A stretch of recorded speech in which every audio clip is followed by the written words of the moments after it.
손흥민의 계약이 만료를 앞두고 있는 상황에서 그의 미래에 대한 질문이 점점 더 시급해지고 있습니다. 언론 소식에 따르면 브렌트포드와의 경기 후 맨체스터 시티와 같은 대형 클럽들이 토트넘의 재계약 제안보다 훨씬 매력적인 제안을 주저없이 내놓았습니다. 이로 인해 축구 전문가들은 손흥민이 이번 시즌이 끝난 후 다른 팀으로 이적할 가능성이 있다고 예측하고 있는데요. 이 복잡한 상황에서 팀의 다른 선수인 부주장 제임스 매디슨의 태도는 상황을 더욱 긴장하게 만들었습니다. 손흥민이 다니엘 레비 회장의 재계약 제안을 서둘러 수락하지 않고 떠날 가능성이 있다는 소식을 들은 매디슨은 내부 소식에 따르면 자신이 토트넘의 차기 주장이라고 선언하고 팀 내 모든 사람들이 그를 새로운 리더로 존중해야 한다고 요구했습니다. 이 상황에 대해 손흥민은 한마디로 매디슨을 제압했고 매디슨은 즉시 고개를 숙이며 자신의 위치를 받아들였죠. 구체적으로 어떤 일이 있었는지 오늘의 비디오에서 이 상황과 최신 전개에 대해 자세히 알아보세요.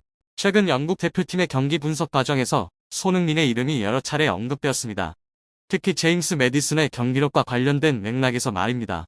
프리미어리그에서 가장 뛰어난 미드필더 중 한 명으로 평가받는 매디슨은 국가대표팀 경기에서는 많은 어려움을 겪고 있습니다.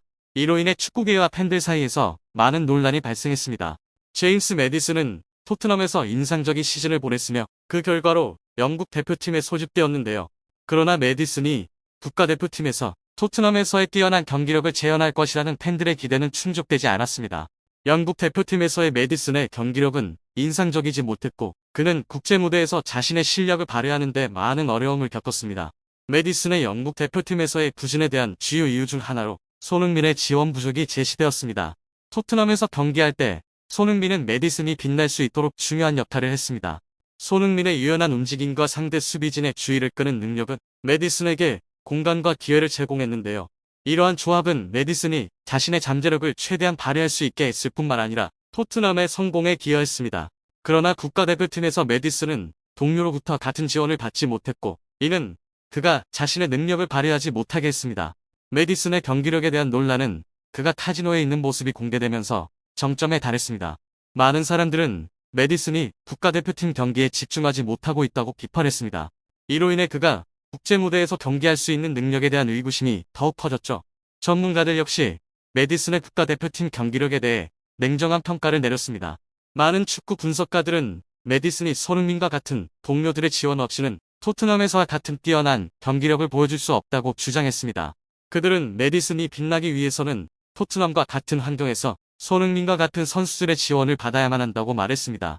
한편 내부 소식통에 따르면 브렌트포드와의 경기 이후 제임스 매디슨은 손흥민이 맨체스터 시티와 같은 클럽들로부터 적극적인 이적 제안을 받는다는 소식을 듣고 자만한 반응을 보였습니다. 매디슨은 과도한 자신감으로 손흥민이 떠나면 자신만이 토트넘의 주장직을 맡을 자격이 있다고 공언했는데요. 그는 심지어 자신이 팀의 차기 주장이라고 주장하며 클럽 내 모든 사람들이 그를 미래의 리더로 존중해야 한다고 요구하기까지 했습니다.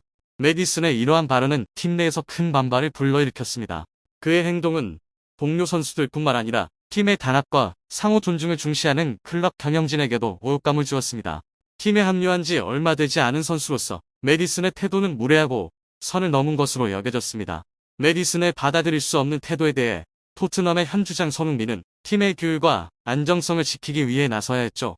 손흥민은 단순한 핵심 선수일 뿐만 아니라 토트넘의 전투 정신과 단합의 상징인 만큼 그는 매디슨에게 매디슨, 나는 여전히 여기 있고 여전히 토트넘의 주장이다. 그러니 말 조심해라 라고 단호하게 경고했습니다. 손흥민의 이 말은 단순한 경고가 아니라 그가 토트넘에서 쌓아온 위치와 존경을 분명히 보여주는 것이었습니다. 손흥민의 이 말을 들은 후 매디슨은 완전히 입을 다물었고 반박하지 못한 채로 불만스러운 표정을 지을 수밖에 없었습니다. 이후 매디슨의 태도는 클럽 내에서 많은 화제가 되었으며 많은 사람들은 그가 동료들을 존중하고 스포츠에서 겸손의 가치를 더 잘 이해해야 한다고 지적했는데요. 이번 사건은 토트넘 내에서 점점 커져가는 압박과 긴장을 보여주는 신호일 뿐만 아니라 팀 내 단결과 상호 존중의 중요성을 상기시키는 일이었습니다. 제임스 매디슨은 지난 여름 4천만 파운드에 토트넘 호스퍼에 합류했으며 이은 팀의 주요 스타들을 대체할 선수로 기대된 금액입니다. 토트넘에 합류하자마자 매디슨은 바이에른 뮌헨으로 이적한 해리 케인으로부터 등번호 10번을 받았습니다. 이것은 단순한 번호 이상의 중요한 상징으로 팀 내 리더십과 큰 영향력을 가진 선수들에게 주어지는 번호였습니다. 매디슨은 지난 시즌 토트넘의 무패 행진에 큰 기여를 하며 자신의 가치를 입증했죠. 그는 첫 10경기에서 3골과 5개의 도움을 기록하며 손흥민과 함께 팀의 공격을 이끌었습니다. 메디슨과 손흥민의 조합은 토트넘에게 중요한 승리를 안겨준 강력한 공격 라인을 형성했습니다. 그러나 이 초기 성공의 징후는 메디슨이 첼시와의 경기에서 발목 부상을 당하면서 빠르게 희미해졌습니다. 이 부상으로 인해 그는 3개월간 경기에 나설 수 없었고, 이는 그와 팀 모두의 인상적인 경기 흐름을 방해했는데요. 2월에 복귀한 후 메디슨의 경기력은 예전만큼 좋지 않았습니다. 그는 자신감을 회복하고 경기를 주도하려고 노력했지만 압박과 완전히 회복되지 않은 몸 상태로 인해 최상의 성과를 내지 못했습니다. 메디슨은 프리미어리그 시즌을 28경기에서 4골 9도움으로 마무리했습니다. 비록 나쁜 기록은 아니지만 시즌 초반의 눈부신 시작에 비하면 기대에 미치지 못했습니다. 실망스러운 시즌을 보냈음에도 불구하고 메디슨은 이번 시즌 초반 2경기에서 득점하며 회복의 조짐을 보였죠.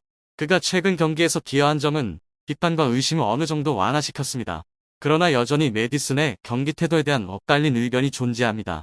일부 사람들은 메디슨이 여전히 이기적인 태도를 보인다고 주장합니다. 특히 뉴캐슬과의 경기에서 손흥민에게 거의 패스를 하지 않은 것이 문제가 되었습니다. 이는 토트넘이 이번 시즌에 중요한 목표를 달성하려면 선수들의 협동과 효율적인 협력이 필요하다는 점에서 팀 내 결속에 대한 우려를 불러일으켰습니다. 한편 대한민국 축구 국가대표팀 감독 홍명보는 국제축구연맹과의 인터뷰에서 대한민국 축구대표팀은 아시아 최고의 팀 중 하나가 될 것이라는 자신감을 표명했는데요. 20일 피파는 홍 감독과의 인터뷰를 공개했으며 그 인터뷰에서 그는 국가대표팀을 다시 맡게 된 감정과 2026년 북미 피파 월드컵 아시아 3차 예선에 앞서 자신의 결의를 나누었습니다. 홍 감독은 2014년 브라질 월드컵 이후 10년 만에 국가대표팀을 다시 맡게 되었습니다. 그는 대표팀을 둘러싼 환경이 낯설지 않지만 모든 것이 많이 변했다.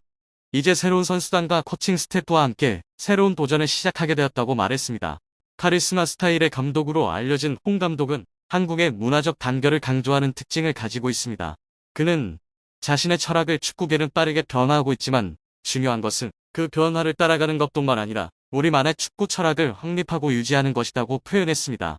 그는 또한 이 철학이 단순한 기술적 요소뿐만 아니라 정신적, 문화적 측면을 포함한다고 강조했는데요. 홍 감독이 이끄는 대표팀은 아시아 월드컵 3차 예선 첫 2경기에서 1무 1승을 기록했으며 홈에서 팔레스타인과 0대0으로 비기고 원정에서 오만을 3대1로 이겼습니다. 비록 홈에서 팔레스타인과의 무승부로 비판을 받았지만 어려운 원정 경기에서 오만을 상대로 거둔 승리는 그에게 일시적으로 비난의 폭풍을 잠재웠습니다. 홍 감독은 월드컵 출전권을 따내는 것은 결코 쉬운 일이 아니다. 중동에서의 경기는 항상 도전적이다.